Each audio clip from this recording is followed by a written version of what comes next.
안녕하세요. 파산관장인 홍인필 변호사입니다. 오늘은 최근의 개인 파산 면책 사건의 특징에 대해서 살펴보겠습니다. 일부 사건에서 포착된 것을 주관적으로 기술한 것이므로 일반화하는 오류를 범하지 말고 참고 수준에서 살펴보시면 파산 관련 아이디어를 떠올리거나 조사, 환가, 쟁점을 포착하는 데 도움이 될 것이고 신청 실무를 담당하시는 변호사, 법무사님들도 업무에 참고할 것이 있습니다. 주택임대차 보증금은 쪼개기에서 뭉치기로, 과거에는 주택임대차 보증금을 예를 들어서 면제재산이 3,700이니까 6,000을 3,700 플러스 2,300으로 나눠서 나머지 돈은 은닉을 하거나 소비를 하거나 그다음에 특정 채권자에게 변제하는 그런 형식으로 주택임대차 보증금을 쪼개했는데 최근에는 아무래도 이제 전세자금 대출도 활발해지고 그다음에 이제 주거 비용이 올라가다 보니까 가족들이 뭉쳐서 사는 어떤 가구가 증가하고 있습니다. 따라서 월세가 100만원, 120만원, 150만원 하더라도 과거에는 좀 과다하다고 봤는데 최근에는 일반적인 현상이므로 월세가 많다는 이유만으로 주거의 어떤 과소비 문제가 있다라고 보기에는 좀 어려운 것 같습니다. 그다음에 이제 보험 계약은 과거에는 이제 해약을 하거나 인출을 파산 신청 전에 해약을 하거나 인출하는 경우가 많았는데 최근에는 거의 계약 관계를 변경을 하거나 아니면 일부 좀 대출을 받아서 들어온다든지 이거는 결국은 보험 자체는 채무자, 경제적으로 어려우신 형편에 빠진 채무자로서는 최후의 안전망이죠. 그래서 어떻게 해서든 유지하려고 하는 걸로 보입니다. 그 다음에 상가 영업장은 폐업에서 명의 변경으로 이것도 마찬가지입니다. 주로 이제 깔끔하게 폐업을 하면 별 문제는 없는데 이거를 이제 다른 사람 명의로 변경을 하고 그 사람 명의로 영업을 계속 하는 거죠. 실질적으로 채무자가 관여하는 거죠. 최근에도 제가 보는 거는 치킨집을 처형하고 10년간 동업을 했다 그랬는데 채무자 명의로 사업자도 내고 공동사업자였습니다. 근데 이제 신청서에는 직원으로 2009년부터 2019년까지 어디 치킨의 직원으로 있었다라고 기재했지만 면담 과정에서 영업을 본인 명의로 공동이지만 실질적으로는 아마 본인이 한 것 같습니다. 근데 이제 최근에 본인 명의로 폐업을 하고 동업자인 처형 명의로 이제 계속 하고 있는 게 일종의 이것도 비슷한 거죠. 그래서 결국은 이제 환가 대상이라고 보고 환가를 실행을 했습니다만 좀 추세가 그런 것 같습니다. 그 다음에 이제 세 번째, 미등기 상속재산은 화해보다는 버티기로. 과거에는 이제 화해 계약에 쉽게 응했는데 최근에 아마 경제적으로 어렵다 보니까 좀 버티는 측이 좀 많은 것 같습니다. 점점 늘어난 것 같습니다. 이런 경우에도 최대한 설득을 해보는데 과거보다 좀 화해에 쉽게 응하지 않는 케이스가 점점 늘어나는 것 같습니다. 그 다음에 고액 상속 협의보다는 화해보다는 면책 취하로. 이거는 이제 예를 들어서 채무 초과 상태에서 부모님이 돌아가셔서 상속 협의 분할을 할 때 채무자들은 보통 어떻게 합니까? 본인은 안 받죠. 정식으로 가정법원에 상속 포기를 하면 부인 대상도 아니고 사행위 취소 대상도 아니다. 그리고 면책 불허가 사유도 아니라는 대법원 판례가 있기 때문에 상속 포기 신청을 정식으로 하면 그건 어떻게 건드릴 수가 없죠. 근데 이제 대부분 상속 협의 분할을 하죠. 제가 이전 유튜브에서도 상속 협의 분할을 하고 상속 포기를 주저하는 경우 그 다음에 그런 차이점에 대해서도 해놓은 게 있기 때문에 참조해 보시면 이해가 될 겁니다. 그래서 이제 협의 분할로 채무자의 지분을 포기한 게 고액이다. 예를 들어서 개인 파산에서는 보통 5천 이상이면 아주 고액이죠. 환가 금액이. 그런 경우에는 화해에 거의 응하지 않습니다. 소액 한 500에서 700, 1000, 2000, 3000 그 부분을 또 할인해서 밑도는 금액으로 화해 계약을 체결하는 경우는 좀 있지만 그 이상 5천만 원, 1억 이상이 문제가 되는 사건은 거의 대부분 면책 취하로 대응을 하고 있습니다. 저도 면책 취하를 많이 다루어 봤습니다. 그 다음에 한정승인후 자체 청산보다는 상속재산 파산 신청으로. 이건 아주 바람직한 현상입니다. 과거에는 한정승인 후 한정승인 채무자가 민법에 의해서 자체적으로 환가를 한 다음에 부동산은 경매, 차량도 경매, 예금은 인출해서 채권 신고를 받고 공고를 한 다음에 채권자들한테 돈을 나눠줘야 되죠. 재단 채권이 있으면 세금은 우선 또 변제하고. 근데 그게 이제 어떤 정립이 안 돼 있다 보니까 대부분 변호사나 법무사, 사무장들이 한정승인 결정만 딸랑 받아놓고 그냥 가만히 있죠. 그러다 보니까 채권자가 나중에 단순 승인을 주장하는 경우가 있죠. 상속재산을 차량을 계속 타고 다닌다거나 은닉 소비하면 단순 승인이 돼버리죠. 예금을 슬그머니 찾아서 쓴다든지. 그래서 이제 3년 전부터 서울가정법원하고 서울회생법원하고 협업으로 이런 경우에 한정승인을 가정법원에서 한정승인 결정을 하죠. 그리고 나서 상속재산 파산 신청 제도를 안내해주고 있죠. 그러면 이제 서울회생법원 뉴스타트 상담센터에 와서 상담을 받아보면 상속재산 파산 상속재산이 어떤 좀 의미가 전혀 없으면 그냥 놔둬도 되는데, 예금이든 부동산이든 보증금이든 채권이든 몇백만 원 이상이 있으면 상속재산 파산 신청으로 유도해서 법원에서 파산관제인이 상속재산 관리인으로서 그 상속재산을 환가를 해서 채권자들한테 공평하게 배당을 하는 절차를 밟고 있습니다. 저도 이제 과거에 그 파산관제인 경험을 토대로 한정승인으로 자체청산을 이제 한 몇 건을 해봤습니다. 상속 파산관제인 경험이 있다 보니까 그 양식도 좀 변형해서 쓰고 모든 절차를 준용해서 거기에 맞춰서 직원을 잘 트레이닝 시켜서 하다 보니까 별 어려움이 없지만 처음 해보시는 분은 상당히 낯설죠. 그래서 지금은 아예 뭐 상속재산 파산 신청으로 하는 게 이제 거의 확립이 돼 있다고 볼 수 있습니다. 그 다음에 신청서 무상거주 허위진술 시 자발적 자박보다는 현장 방문 고지, 실제 방문 시 진술 번복. 이게 무슨 얘기냐면 예전에 이제 허위 진술할 때 뭐 자발적으로 자백을 많이 했죠. 왜냐하면 보증금 자체가 크지 않고 그 다음에 이제 관할 서울에서 파산 신청을 하기 위해서 창설도 많았죠. 지방에서 올라오셔서 신림동이라든지 적절한 그 지인의 집에. 근데 이제 실질적으로 이제 뭐 과거에 어떤 사무장 쪽으로 주소를 옮긴 다음에 하는 경우도 있었죠. 언제 2015년경부터 현장 방문을 강화를 해서 실제 방문을 하다 보면 주거 환경이 완전히 신청서에 쓴 것과 완전히 다른 경우도 간혹 있었습니다. 물론 지금 현재는 뭐 현장 방문을 이제 사실상 사물화가 돼서 이제 하고 있지 않기 때문에 다시 뭐 예전 수준으로 들어갔습니다. 다만 이제 임대차 관계가 뭔가 조금 의심이 든다 하면은 임대차 확정일자 신청서, 임대차 등록 현황 이런 걸로 조회를 해볼 수가 있죠. 그 부분에 대해서는 제가 페이스북에 올려놓은 사진이 있기 때문에 어떻게 생긴 건지는 한번 찾아보시기 바랍니다. 사진을 찍어놨지만 이게 확대가 되기 때문에 이런 서류였구나. 본인들도 나중에 대비해서 잘 알아두시면 좋겠습니다. 그 다음에 사행위 소송이 있습니다. 채권자가 채무자를 상대로 하는 건 아니죠. 피고는 채무자가 아니고 수익자가 되겠죠. 만약에 채무자가 그걸 넘겼다 그러면 넘긴 사람이 되는 거죠. 그런 경우 이제 채권자가 수익자를 상대로 사행위 소송, 원물 반환, 가액 배상을 하는데 이 채무자가 그 사이에 파산 선고를 받으면 파산 관제인이 채권자를 주기하게 됩니다. 사행위 소송은 민법하고 채무자 회생법이 있습니다. 그러면 기존에 주로 이제 기술신용보증기금, 신용보증기금이 기관 채권자들이 사행위 소송을 많이 하죠. 그때 이제 관제인이 수개하면 이 소송에서 탈퇴하고 바로 보조 참가 신청을 해서 관제인의 어떤 소송에 좀 협조를 하거나 아니면 이제 어떻게 수행하는지를 들여다보게 되죠. 예전에는 이제 보조 참가를 좀 안 한 것 같은데 요즘은 거의 보조 참가를 대부분 하는 것 같습니다. 소송 탈퇴, 보조 참가 이런 수순이 아주 정립이 되어 있습니다. 최근에는 어떻습니까? 사건 수는 반토막 났죠.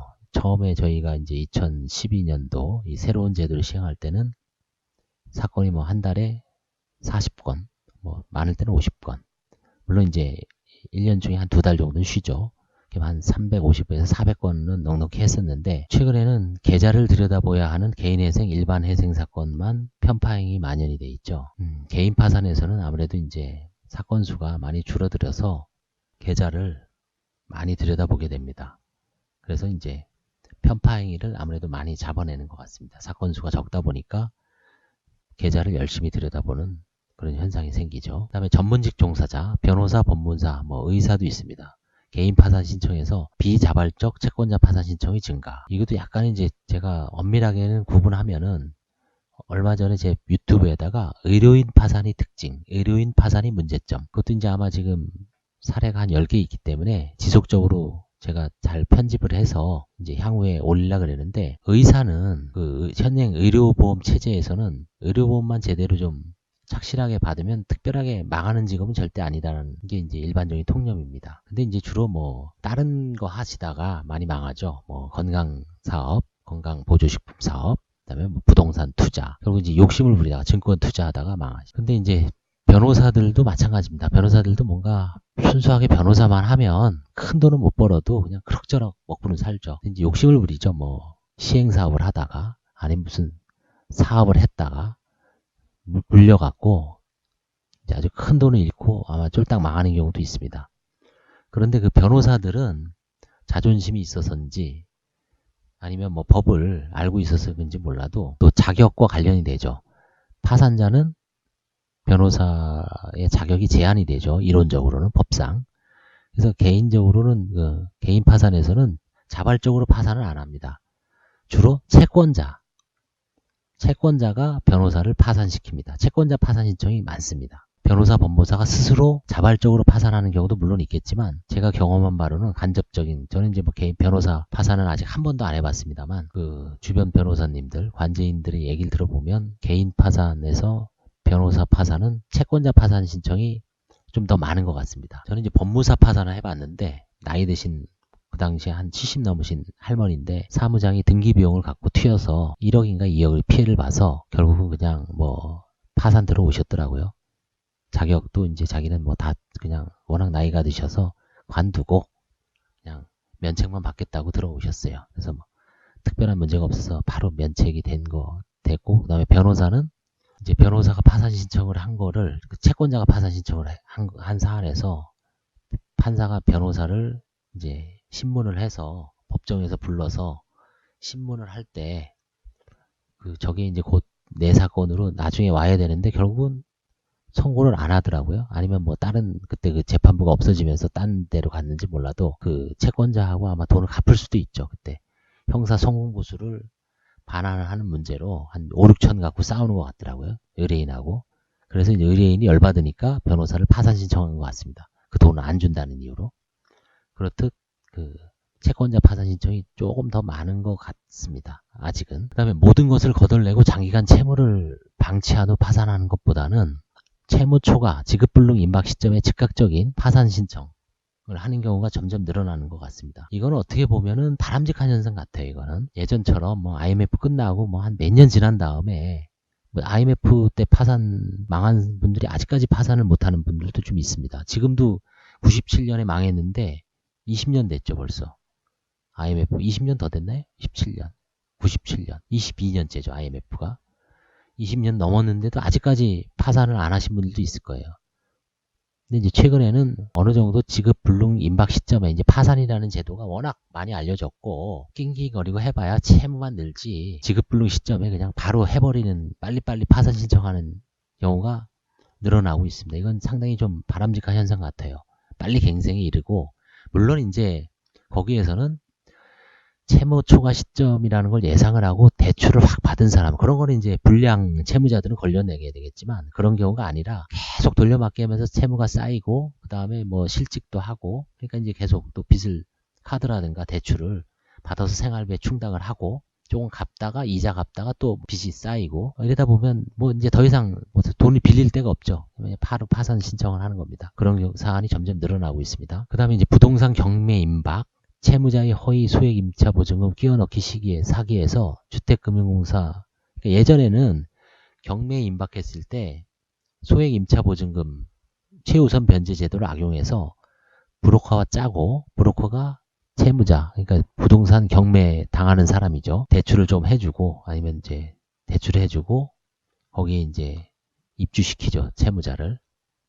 어떻게 하면 이제 최소한 허위 채권자인, 허위 임차인일 수도 있고, 최소한 그 가장 임차인은 아니더라도 진정한 임차인이라도 근저당권자라든가 다른 일반 채권자를 해야 하는 행위죠. 우선 변제권 제도를 악용하기 때문에. 근데 그런 사기는 이제는 거의 없어지는 것 같습니다.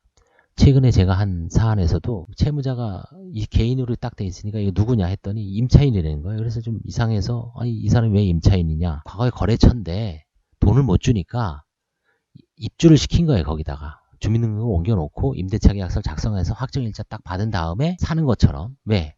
경매에서 2,500만 원인가 뭐 3,000만 원 정도는 최우선 변제로 뽑아갈 수 있으니까 그런 식으로 해서 그 사람한테 이제 신세를 갚는 거죠. 전형적인 사행이죠.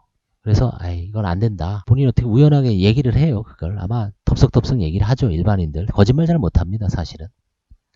그래서 이제 퇴거시키고 이제 경매를 진행하는 걸 보자. 만약에 그게 이제 적절하게 낙찰이 되면 그 근저당권 빼고 나머지 돈은 파산관제인한테 오기 때문에 약간 어떤 잉여가 남을 가능성이 있기 때문에 그렇게 조치를 했습니다. 그런 게 여전히 있지만 그래도 옛날보다 많이 적어지고 요즘은 주택금융사 보증서, 전세자금 대출이 활발하죠. 질권을 설정하지 않는 점을 악용해서 전세자금 대출 사기가 좀 많이 일어나는 것 같습니다. 그 다음에 이제 개인 파산은 서울로, 개인 회생은 수원으로.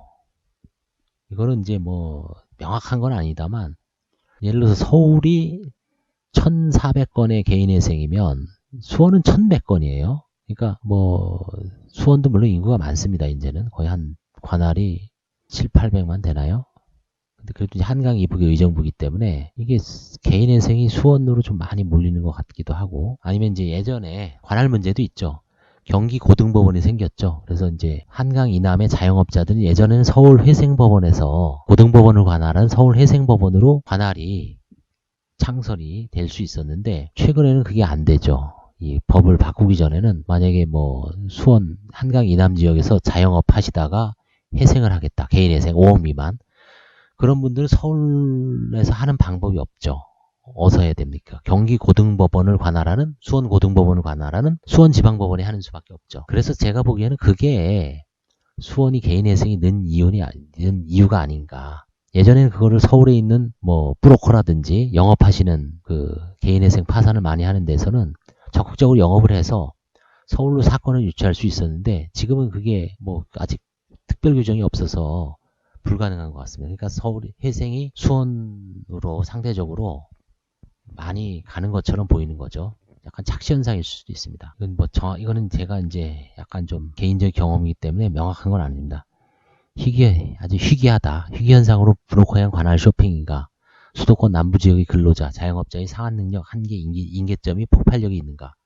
서울의 심사가 너무 엄격한가? 이제 의문점으로 남겨두겠습니다. 그 다음에 피한정 후견 대상자, 과거의 금치산자죠. 한정 치산자를 이용하여 급속 폭발적 대출로 수개월 내 빵 터뜨리는 사기성 파산이 간혹 있습니다. 이런 게 많이 증가하고 있습니다. 그래서 향후에는 이게 이제 한정 후견, 피후견인 후견 계약 이런 것도 지금 이제 논의가 되고 있는데, 그것과 관련해서 가정법원에서 이런 부분을 좀 더 명확하게 하지 않으면 이용당하는 사람이 있을 수도 있다는 것을 실제 파산 사건을 경험해보면 알 수 있습니다. 사기성 파산 면책 신청으로 관제인 조사 후 재량 면책하였으나 별개의 형사 절차에서 사기 파산죄로 의율된 후 수사기관, 검사 및 경찰이죠. 법원 형사재판부에서 관제인 및 파산재판부에 수사 자료 요청하는 경우가 증가하고 있습니다. 최근에도 이제 몇몇 변호사님들이 사실조회를 받았는데, 이런 경우는 이제 예전에는 뭐 사기 파산죄, 사기죄는 몰라도 사기 파산죄로 고소하거나 기소하는 경우는 드물었지만, 최근에는 채권자들도 파산에 대한, 파산 범죄에 대한 관심이 증가하고 있기 때문에 그 뒤쪽에 있는 조문을 유심히 보죠. 회생 사기죄. 제가 최근에 어떤 그 고향 선배님으로부터 회생 사기죄에 대해서, 아니면 회생 수뢰죄까지 질문이 들어와서 법전을 보고 그 자문을 해준 적도 있지만, 뭐 그런 것처럼 파산 범죄, 회생 범죄에 대해서 점점 관심이 증가하고 있습니다. 이것도 향후에는 아마 이제 어떤 흐름이 될 수 있을 정도로 법률을 공부하시는 분들은 좀 잘 대비할 필요가 있습니다. 결론, 노련한 사무장 대리인들은 관제인이 충분히 조사 후 문제된 사건에서 적정한 하에 제의에 쉽게 응했는데, 최근에는 뻔한 사건도 고집을 부리는 초짜 파산쟁이가 늘어나고 있습니다. 이건 뭐 이제 하도 수사를 많이 해서 기존 노련한 브로커 조직이 괴멸되었는지 그 원인인지 모르겠습니다만, 하여튼 너무 뻔한 사건도 고집을 부려서 제대로 좀 화해가 안 되거나 사건이 하여튼 질척거리고 진흙창에 빠지는 경우가 늘어나고 있습니다. 초짜 파산쟁이들의 문제점은 사전 필터링 기능을 잘 하지 못하고, 예를 들어서 개인 회생으로 가야 할 것을 개인 파산으로, 개인 파산으로 가야 할 것을 개인 회생으로, 이게 뭔가 주소를 잘못 잡으면 헤매게 돼 있죠. 파산할 것은 과감히 파산하고 꼭 회생할 것만 가야 되는데, 뭔가 좀 뭐 관제인이 까다롭게 군다든지 뭐 그런 게 염려가 돼서 개인 회생을 한번 먼저 해보고 파산으로 가자. 이건 좀 말이 안 되는 얘기죠. 파산이면 파산, 회생이면 회생. 물론 좀 중간에 좀 애매한 측면이 있는 건 있지만, 뭐 그런 경우는 이제 잘 설득을 해야 되겠죠. 결국 이거는 사건을 맡는데 급급해서 문제된 상황에서 관제인이 조사에 대비한 방어 논리라든가 반박, 변론 자료 구축에 좀 무능력하고, 그 다음에 이제 신청만 딸랑 해주고 개인 채권자 송달 혹은 누락 채권자 보완에 더딘 대응을 하거나 일부는 거의 방치하다시피 하는 경우가 좀 있습니다. 그래서 잘 도와줘야 됩니다. 경제적 심리적으로는 일거에 빚을 털어버리는데 개인 파산 면책만큼 좋은 제도가 어디 있겠습니까? 가장 좋죠. 근데 제도 남용 여부도 항상 개별 사건에서 상대적으로 판단해야 한다는 것이 가장 어렵죠. 그 다음에 이것이 늘 고민해야 할 것입니다. 무슨 얘기냐면 심리를 하다 보면 이거 개인의 생이 좀 적합한 게 아닌가라는 그런 생각이 드는 사건이 있습니다. 예를 들어서 급여가 꾸준하게 한 200만 원 정도 받아요. 근데 아무도 그 사람이 혼자 살고 자식도 없고 부양가족이 없습니다. 현행 최저 생계비가 110만 원인가 그렇죠. 거기다가 이제 일부 뭐 좀 더 쓴다 그래도 한 150 정도면은 자기가 살아가는데 지장이 없는데 그럼 200만 원 정도면 50 정도가 가용소득이 남죠. 그럼 그걸로 충분히 회생을 할 여지가 있죠. 근데 이제 소득을 신청서에 그냥 단순하게 뭐 한 100 정도라고 일용직이 보통 100 정도 받죠. 왜냐면 한 달 꽉 못 채우죠.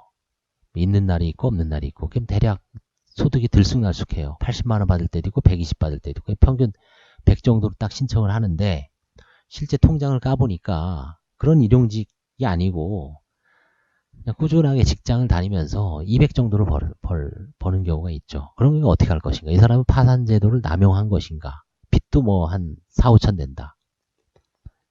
이거는 그냥 회생으로 보내야 되는지, 그 다음에 그냥 눈 딱 감고 면책을 해야 되는지 항상 갈림길이 있죠. 네, 오늘 여기까지 하겠습니다. 도움이 되셨다면 좋아요와 구독을 눌러주시기 바랍니다. 감사합니다.